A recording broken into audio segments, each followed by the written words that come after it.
आपका फोन अब सिर्फ आपका फोन नहीं है, वो आपकी तिजोरी है, आपकी डायरी है, आपकी पहचान का चलता फिरता दस्तावेज है।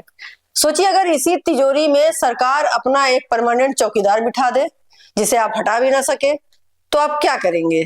जी हाँ, बात हो रही है संचार साथी की। ये सरकार के द्वारा बनाया हुआ एक ऐप है, एक ऐसा ऐप जिसे सरकार ने पहले तो आपके फोन पर परमानेंट हिस्सा बनाने का फरमान सुना दिया, और जब हंगामा मचा तो कह दिया कि अरे नहीं नहीं, ये तो ऑप्शनल है। तो सच क्या है?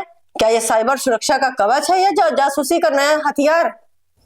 सरकार ने 24 घंटे में ही यू टर्न मार दिया। और सबसे बड़ा सवाल, क्या मंत्री के एक बयान से सरकार का लिखा हुआ आदेश बदल जाता है? आज इसी की परतें उधेड़ेंगे। नमस्कार, मैं नाहिद और आप देख रहे हैं एक संदेश। अगर आप हमारे चैनल पर नए हैं तो प्लीज इसे सब्सक्राइब जरूर करें और इस वीडियो को आखिर तक देखें। कहानी शुरू होती है सरकार के एक फरमान से। डिपार्टमेंट ऑफ टेलीकम्युनिकेशन यानी डीओटी ने स्मार्टफोन बनाने वाली सभी कंपनियों को एक आदेश भेजा। आदेश में साफ साफ लिखा था कि मार्च 2026 से पूरे भारत में बिकने वाले हर नए फोन में संचार साथी ऐप पहले से इंस्टॉल होना चाहिए। इतना ही नहीं, जो फोन पहले से बाजार में है उनमें भी सॉफ्टवेयर अपडेट के जरिए इसे डालना होगा। और असली खेल तो आदेश के क्लॉज 7B में था। इसमें लिखा था कि इस ऐप को इस तरह डालना कि यूजर इसे डिलीट या डिसेबल ना कर पाए। मतलब आपके फोन में एक ऐसा सरकारी मेहमान जो बिना बुलाए आएगा भी और फिर कभी भी नहीं जाएगा। सरकार ने तो तर्क दिया कि ये सब आपकी भलाई के लिए है। फोन चोरी रुकेगी, फ्रॉड कॉल्स बंद होंगे, साइबर क्राइम पर लगाम लगेगी। सुनने में तो ये किसी सुपर हीरो द्वारा दिया गया सुरक्षा कवच लगता है, लेकिन जैसे ही ये खबर मार्केट में आई बवाल समझ गया। और खबर भी किसी सरकारी प्रेस कॉन्फ्रेंस से नहीं बल्कि एक विदेशी न्यूज एजेंसी के जरिए बाहर आई, जिसने सरकार की मंशा पर शक और गहरा कर दिया। विपक्ष ने इसे हाथों हाथ ले लिया। कांग्रेस ने इसे पेगासस प्लस प्लस बता दिया। प्रियंका गांधी ने तो कहा कि ये निजता पर सीधा हमला है, किसी की प्राइवेसी पर सीधा हमला है। सवाल उठा कि जब किसी का फोन चोरी होता है तो ऑलरेडी बहुत सारे ऐसे ऐप डाउनलोड करके उसे खोज सकता है आदमी। इसके लिए हर किसी के फोन में एक जबरदस्ती ऐप डालने की क्या जरूरत है? और वो भी ऐसा ऐप जो डिलीट भी कभी ना हो सके। इंटरनेट फ्रीडम फाउंडेशन जैसी संस्थाओं ने कहा कि ये तो हर नागरिक के फोन को सरकार की निगरानी वाली संपत्ति बनाने जैसा है, क्योंकि ये ऐप आपसे परमिशन में क्या क्या मांगता है वो भी सुन लीजिए। आपके कॉल रिकॉर्ड्स, आपके एसएमएस, आपका कैमरा, आपकी फोटो गैलरी, यानी आपके घर की चाबी नहीं, पूरे घर का नक्शा ही सरकार के हाथ में रहेगा। ये डर बेवजह नहीं है। इसी साल बीबीसी ने नॉर्थ कोरिया के एक फोन की पड़ताल की थी। उस फोन में यूजर की इजाजत के बिना हर 5 मिनट में स्क्रीनशॉट लिया जाता था, और वो भी एक ऐसा फोल्डर में सेव होता था जिसे सिर्फ सरकार ही देख सकती है। रूस ने भी हाल ही में एक सरकारी मैसेंजर ऐप सभी के फोन पर अनिवार्य कर दिया था। आलोचकों का कहना है कि ये सब नागरिक पर नजर रखने के तरीके हैं।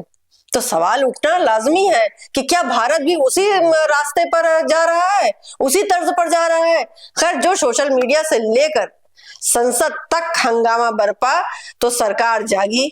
24 घंटे के अंदर ही टेलीकॉम मंत्री ज्योतिरादित्य सिंधिया मीडिया के सामने आए और कहा कि अरे नहीं, ये सब भ्रामक जानकारी है, ऐप पूरी तरह से ऑप्शनल है, आप चाहे तो रखें, चाहे तो इसको डिलीट कर दें। अब यहीं पर सबसे बड़ा झोल है। अगर ऐप ऑप्शनल है तो उसे अनिवार्य रूप से इंस्टॉल करवाने का लिखित आदेश क्यों दिया गया? और अगर एक फोन चोरी करने के बाद इस ऐप को अनइंस्टॉल कर सकता है तो फिर इस पूरी कवायद का मतलब ही क्या रह गया? सरकार की तरफ से पीआईबी ने भी पोस्टर जारी कर दिया जिसमें कहा गया कि ऐप डिलीट नहीं किया जा सकता, ये भ्रामक है।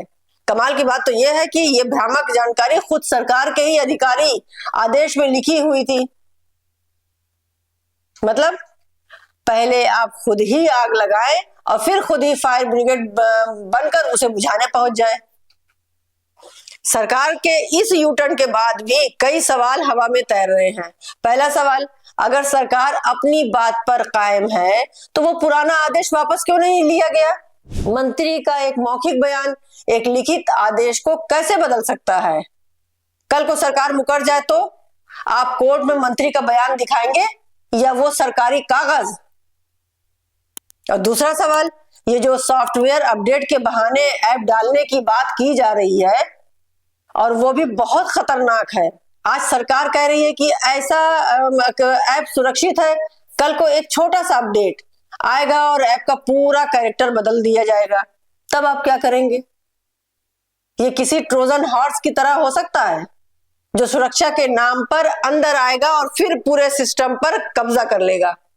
और तीसरी और सबसे बड़ा सवाल, सरकार को अपने ही नागरिकों पर इतना अविश्वास क्यों है? केवाईसी से लेकर आधार कार्ड, पैन कार्ड लिंकिंग तक हम हर कदम पर अपनी पहचान साबित करते हैं। हर फोन एक IMEI नंबर से जुड़ा हुआ है, हर सिम का एक फुल प्रूफ केवाईसी से। तो फिर फ्रॉड रोकने के लिए इतने तामझाम की क्या जगह? मौजूदा सिस्टम तो उनको मजबूत क्यों नहीं किया जाता है?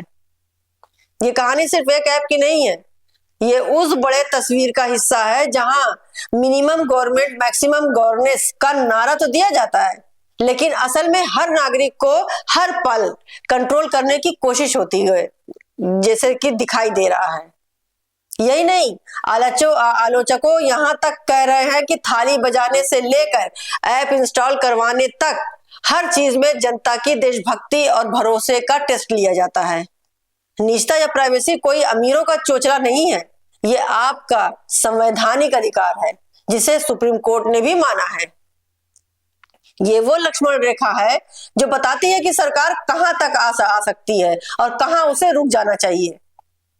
संचार साथी जैसे फरमान इस लक्ष्मण रेखा को धुंधला करने की कोशिश कर रहे हैं। तो अगली बार जब आपके फोन पर कोई अनजाना अपडेट आए तो उसे आंख बंद करके अलाउ मत कीजिएगा, रुकिएगा, सोचिएगा और सवाल पूछिएगा, क्योंकि आपका फोन आपकी आजादी का एक छोटा सा प्रतीक है और इसकी हिफाजत की जिम्मेदारी भी आपकी ही है।